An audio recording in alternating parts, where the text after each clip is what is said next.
PGT का जो हम लोग आंदोलन कर रहे थे, तो हम लोगों का सचिव जी से बात हुई और उनकी जो मीटिंग हुई, वो मीटिंग से हम लोग अस्वस्थ हुए। तभी हम लोगों ने वो जो धरना है, अभी हम लोग कुछ दिनों के लिए उसको पोस्टपोन किए हैं। और उन्होंने साफ साफ बोला है कि हाँ, पीजीटी का हम रिजेक्शन लिस्ट जारी करेंगे। रिजेक्शन लिस्ट जारी करने के बाद जिन जिन सब्जेक्ट में सीट खाली हैं, उस सीटों को हम फिर से डीबी लिस्ट निकाल के उसको फिल करेंगे। और ये लमसम उन्होंने एक डेट दिया है कि 14 नवंबर तक हम लोग इसको कर लेंगे। 14 कुमारी वाला जो केस है वो अभी ऐसा है 19 तारीख को सुनवाई तो उनका मतलब होना है, क्योंकि बहुत सारे केस एक दूसरे से मर्ज हुआ है। तो 19 तारीख को सुनवाई है। हाँ, 19 नवंबर को। तो ये प्रोसेस में है अभी, ठीक है। और जो लास्ट सुनवाई हुआ था उनमें उन्होंने क्या है कि उन्होंने मांगा था कि अभी तक जवाब दीजिए कि इतने सेंटरों के साथ आपने जो रिजल्ट दिया है उस पर नहीं है। एक्चुअली मैं 2 केस को खास करके देख रहा हूँ। एक तो प्रभा कुमारी का केस है, दूसरा श्वेता प्रधान वाले केस अजीत सर के पास है। तो एक में तो उन्होंने जेसीसी ने जवाब सबमिट किया है। जवाब में उन्होंने ये आईए फाइल किया गया है उसको फास्ट गति को चलने के लिए, ठीक है। अब वो चीज़ को जब एक्सेप्ट हो जाएगा, हालांकि अब तो स्टार्ट हो ही गया है, तो अब ये चलेगी। चैनल में मैंने कुछ दिन पहले एक इंटरव्यू दिया था जिसे मैं किन्हीं ने बोला था कि जेसीसी आज तक सेकेंड डीबी लिस्ट नहीं निकाला है। मैं उनकी एक्नॉलेजमेंट में बता देता हूँ कि जेसीसी ने अभी कुछ दिन पहले लैब असिस्टेंट का सेकेंड डीबी लिस्ट निकाला, जेई का सेकेंड डीबी लिस्ट निकाला, लेडी सुपरवाइजर का सेकेंड डीबी लिस्ट निकाला है। तो ये ऐसा नहीं कि नहीं निकाला है, बहुत कुछ निकाला। हाँ, पहले नहीं निकालते हो कि पता नहीं, लेकिन अभी रिसेंट का ही मामला में तो ये गलत चीज़ें जो लोगों को बिना जानकारी के अभाव में है, तो उनको अपनी जानकारी को ठीक करने की आवश्यकता है। जैसे पीजीटी के छात्र हैं और आप लोग जान रहे हैं कि कुछ दिन पहले पीजीटी के जितने भी अभ्यर्थी हैं जो बच गए हैं, सेकेंड डीबी लिस्ट का इंतजार कर रहे हैं और जेसीसी कार्यालय में गए हुए थे। अनिश्चितकालीन का बोर्ड लगाए हुए थे कि हम अनिश्चितकालीन बैठेंगे, पर फिलहाल जो है लोग उठ गए। सुनने में आया कि आश्वासन मिला है कि जल्द सेकेंड डीबी लिस्ट आएगा। अब कब आएगा नहीं आएगा, पीजीटी के ही छात्र हैं और वहाँ पे गए हुए थे मिलने के लिए। क्या आखिर में उस दिन बात हुई, कितना सीट बचा हुआ है और जो हाईकोर्ट में केसेस चल रहे हैं वो कहाँ तक है। सुनने में आ रहा है कि नवंबर में उसका सुनवाई भी होना है, 18 तारीख को सुनने में आ रहा है, 18 नवंबर को। पूरा मामला को हम छात्र से ही समझने का प्रयास करते हैं।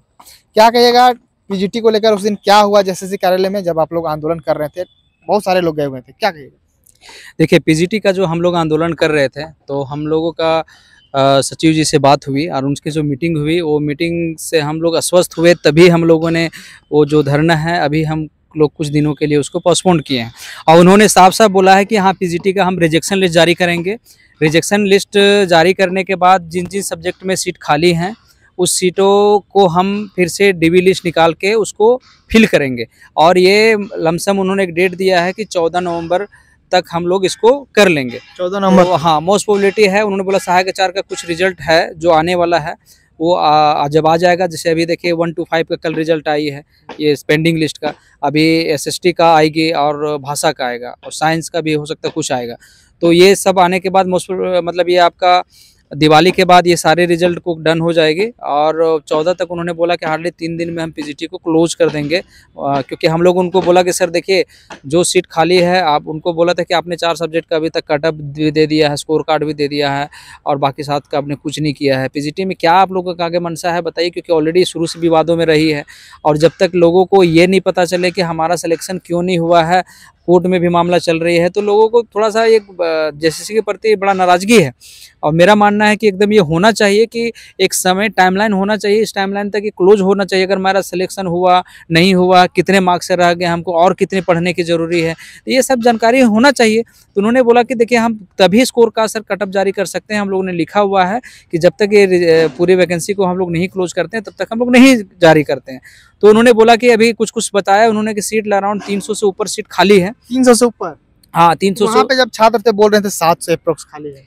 नहीं, एक्चुअली अभी जो 300 वैसे हैं जो पहले से खाली है, ठीक है ना। और जो रिजेक्शन लिस्ट आया है संस्कृत और उसको लेकर के अभी, और जो रिजेक्शन लिस्ट 5 सब्जेक्ट का आना है, तो हो सकता है ये सीटें और बढ़ेगी। तो वो जो छात्र अनुमान लगा रहे हैं 700-700, हाँ, वो एक तरह से ठीक लगा रहे हैं। हाँ, वो अनुमान तक वो जा सकते हैं। और बहुत सारे क्या है कि सारे सीटों में बहुत सारे कैंडिडेट नहीं है। जैसे उन्होंने बताया कि कुछ सब्जेक्ट का है जो कैटेगरीज वाइज सीटें हैं, उसका हम लोगों ने पूरा दे दिया। अब उसमें कोई क्वालिफाइड बच्चे नहीं हैं, तो वो सीट को काउंट करने से कोई फ़ायदा नहीं है। तो उन्होंने, जैसे मैं मैथ्स का बता रहा हूँ, तो मैथ्स का उन्होंने बताया कि अभी अराउंड 14 सीट लगभग खाली है, ठीक है। बट ये सीटें और बढ़ेंगी। इंग्लिश का उन्होंने बोला कि 22 है। तो इस तरह के कुछ चीज़ें हैं। मतलब जब आप लोग आंदोलन कर रहे थे आपको जैसे सचिव के द्वारा बुलाया गया, आप लोग हाँ। बातचीत हुई वहाँ पे? जी हाँ, उन्होंने वो अंदर बुला करके बाकायदा उन्होंने बताया, समझाया और टाइमलाइन उन्होंने दिया कि इस टाइम तक हम लोग क्लोज मतलब 14 नवंबर तक आने का संभावना हाँ, है। उन्होंने एक्चुअली पहले भी जब हम लोग ने मिला था तो उन्होंने 2 महीना का समय लिया था, तो उन्होंने बोला कि अभी 1 महीना हुआ है, 1 महीना और समय दीजिए, 1 महीना के अंदर में हम पूरी तरह से पीजीटी को क्लोज कर देंगे। और हमारे विधायक अंबा प्रसाद जी भी गई थी, उनको भी उन्होंने यही बात बोली थी। तो वो तो इसी मुद्दे को लेके गई थी खास, या फिर और कुछ मुद्दा था? नहीं, वो और भी मुद्दे को लेके गई थी, टीजीटी वाला भी मुद्दा था, तो साथ में हम लोगों ने भी उनके सामने ये बात को रखी, तो उन्होंने भी हमारे मुद्दों को एप्लीकेशन लेकर के वहाँ से सचिव सर से बात किया उन्होंने, और बाकायदा मैडम भी काफ़ी सहमत थी और उन्होंने भी बोला कि नहीं, ये तो वाकई में गलत है कि एक टाइमलाइन होना चाहिए, किस टाइमलाइन पे करना चाहिए, इतने गैप नहीं होना। तो काफ़ी पॉजिटिव बात उन्होंने किया, फर्स्ट टाइम एक्चुअली मेरे से बात हुई और काफ़ी पॉजिटिव उन्होंने दिया है, और हमारे बातों, हमारे क्वेश्चनों से उन्होंने सहमति बताई। बट उनका फिर भी एक वही चीज़ था कि ये इंडिपेंडेंस बॉडी है, इसको हम लोग ज़्यादा कुछ नहीं कर सकते हैं।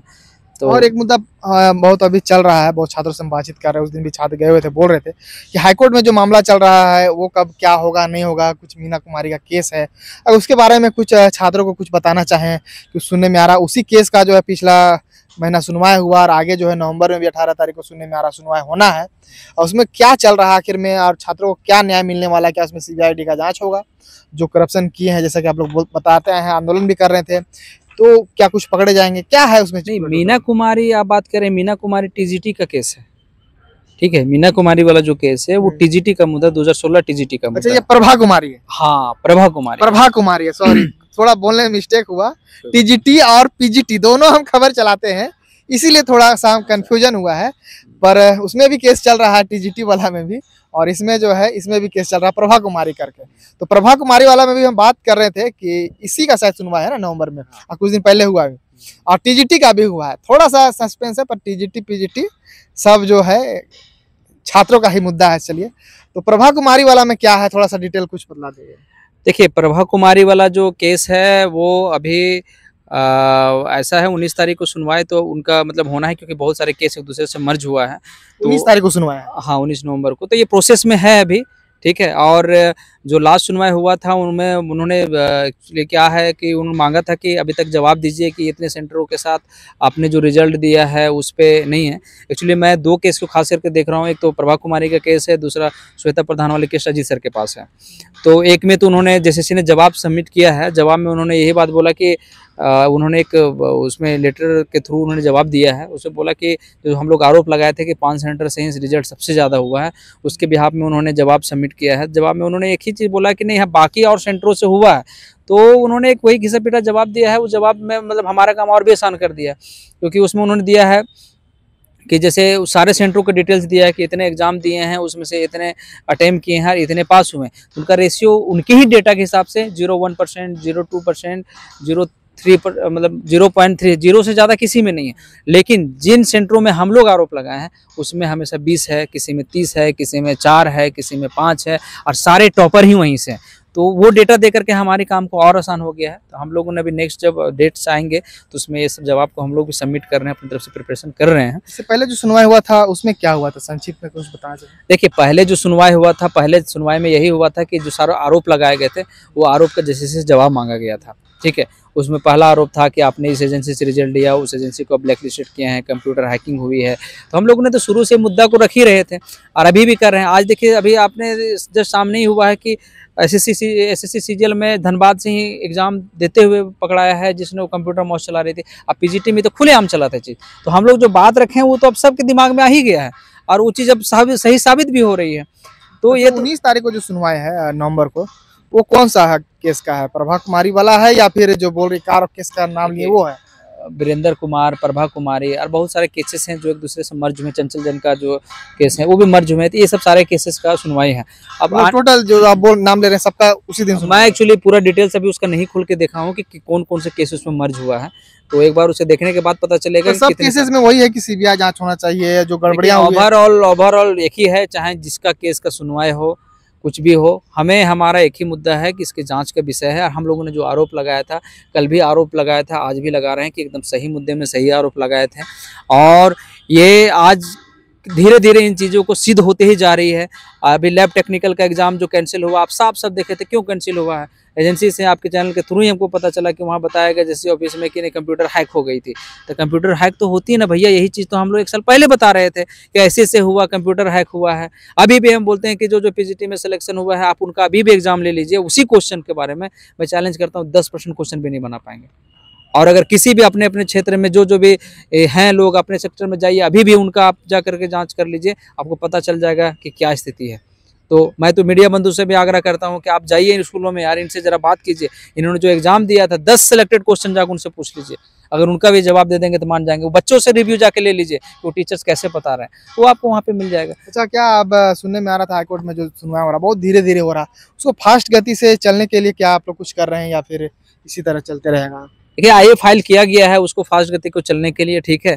अब वो चीज़ को जब एक्सेप्ट हो जाएगा, हालांकि अब तो स्टार्ट हो ही गया है, तो अब ये चलेगी। आज जहाँ तक जो 6 महीना से है, तो आपको पता है कि हाई कोर्ट का क्या है कंडीशंस। यहाँ पे ऐसा था कि 6 महीने से कोई भी WPS जो केस है वो ले ही नहीं रहा था। हमारा ही केस नहीं, कोई भी केस नहीं जा रहा था।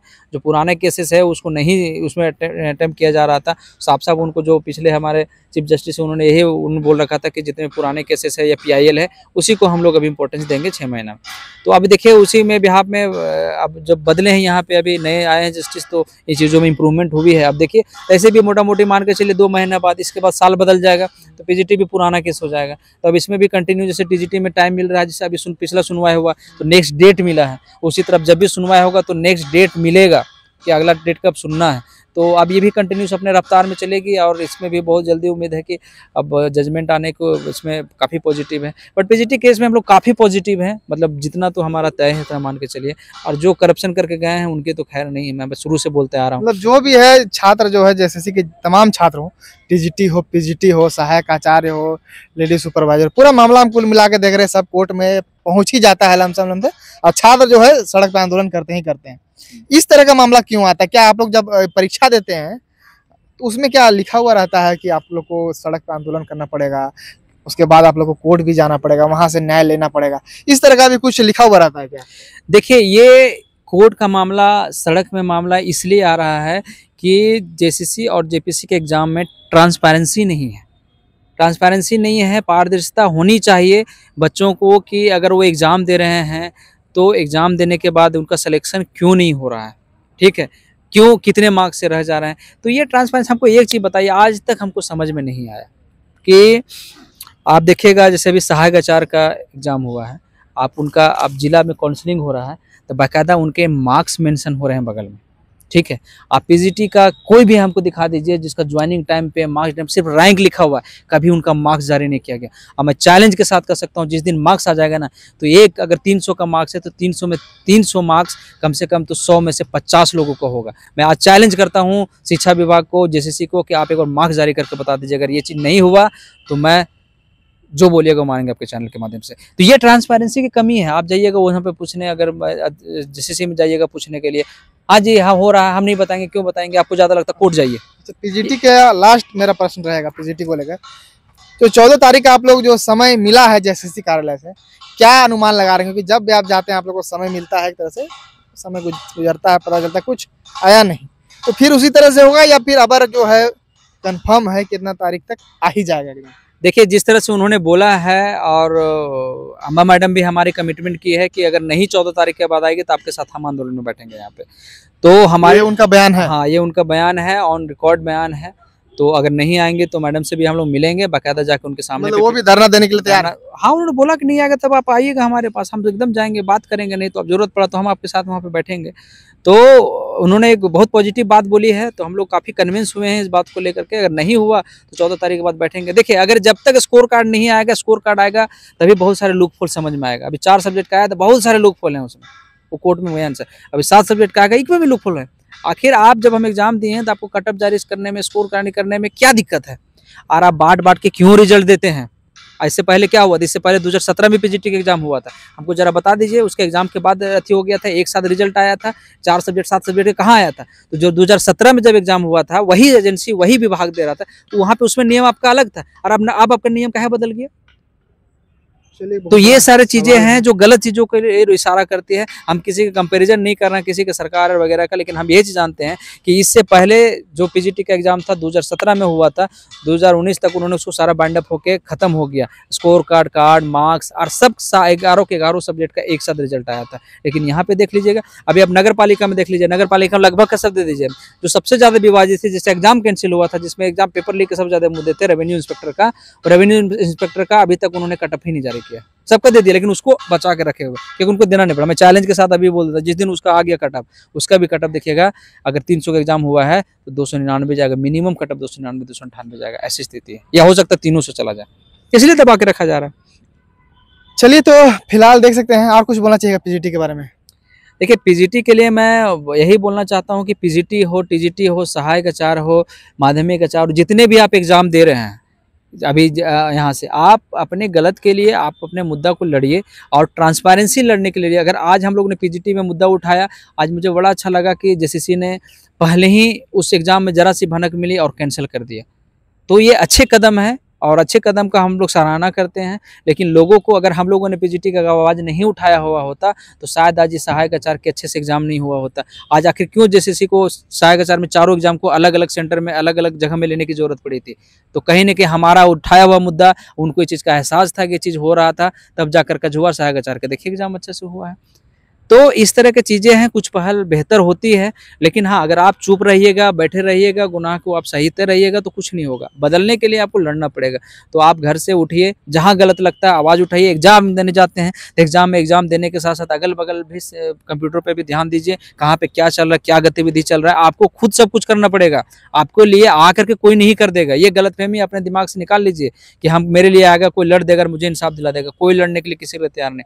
आपको अपनी लड़ाई खुद लड़ना पड़ेगा, चाहे जो भी एग्जाम दे रहे हैं, चाहे सीजीएल हो, चाहे आपका टीजीटी हो, चाहे पीजीटी हो, चाहे सहायक आचार्य हो, चाहे जेपीसी हो। सब में भी विवाद चल रहा है, सब कोर्ट में जा रहा है। क्यों जा रहा है? क्योंकि हम लूज पड़े हुए हैं।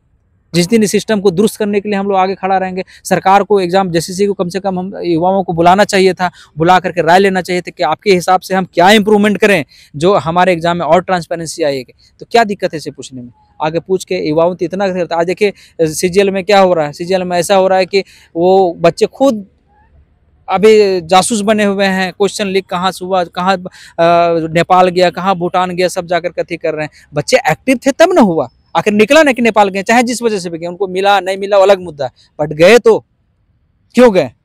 तो इस तरह की चीज़ें हैं। तो ये ट्रांसपेरेंसी लाए चाहिए विभाग और सरकार को। मेरे तरफ से सजेशन यही है कि आप शिक्षा को अगर बेहतर बनाना चाहते हैं झारखंड में, तो अच्छा क्वालिटी टीचर आपको देना पड़ेगा। नहीं तो यहाँ पे अभी कुछ दिन पहले न्यूज़ में आया था कि झारखंड तीसरे स्थान पे है यहाँ पे, मतलब गुणवत्ता एजुकेशन के मामले में और टीचर स्टूडेंट रेशियो के मामले में। तो इस पर क्यों नहीं ध्यान जाता है आप लोगों को? नहीं, इसको नहीं ठीक कीजिएगा तो क्या है? ये छोटे छोटे चीज़ों मुद्दों में अगर बात कीजिएगा तो कुछ नहीं फ़र्क पड़ता है। तो मैं ये चीज़ को लिया हूँ और मैं इसको कभी छोड़ूंगा नहीं, इनको तो दुरुस्त करके ही रहूँगा। मेरा ये पर्सनल इंटरेस्ट है इस पर। चलिए तो फिलहाल देख सकते हैं पीजीटी के अभ्यर्थी हैं, और पीजीटी को लेकर कुछ दिन पहले जो है जेसीसी कार्यालय भी गए हुए थे। और जो सेकेंड डीवी लिस्ट कब निकलेगा, क्योंकि आप समझ रहे हैं कि तोड़ तोड़ के रिजल्ट दिया जा रहा है 3000 पद का। मैं और एक चीज़ और बोलना चाहता हूँ आपको कि आपके ही चैनल में मैंने कुछ दिन पहले एक इंटरव्यू दिया था, जिससे मैं किन्हीं ने बोला था कि जेसीसी आज तक सेकेंड डीवी लिस्ट नहीं निकाला है। मैं उनकी एक्नॉलेजमेंट में बता देता हूँ कि जेसीसी ने अभी कुछ दिन पहले लैब असिस्टेंट का सेकेंड डीवी लिस्ट निकाला, जेई का सेकेंड डीवी लिस्ट निकाला, लेडी सुपरवाइजर का सेकेंड डीवी लिस्ट निकाला है। तो ये ऐसा नहीं कि नहीं निकाला है, बहुत कुछ निकाला। हाँ, पहले नहीं निकालते हो कि पता नहीं, लेकिन अभी रिसेंट कहीं मामला में। तो ये गलत चीज़ें जो लोगों को बिना जानकारी के अभाव में है, तो उनको अपनी जानकारी को ठीक करने की आवश्यकता है। चलिए तो फिलहाल देख सकते हैं, और भी अगर कुछ अपडेट आएगा, फिलहाल 14 नवंबर तक बोल रहे हैं कि पीजीटी का सेकेंड डीवी लिस्ट आ जाएगा। और नहीं आएगा तो बड़ा फिर से आंदोलन ये लोग करेंगे। अब देखने वाला विषय आगे क्या करते हैं, कुछ भी अपडेट होगा वो भी देंगे। शुक्रिया।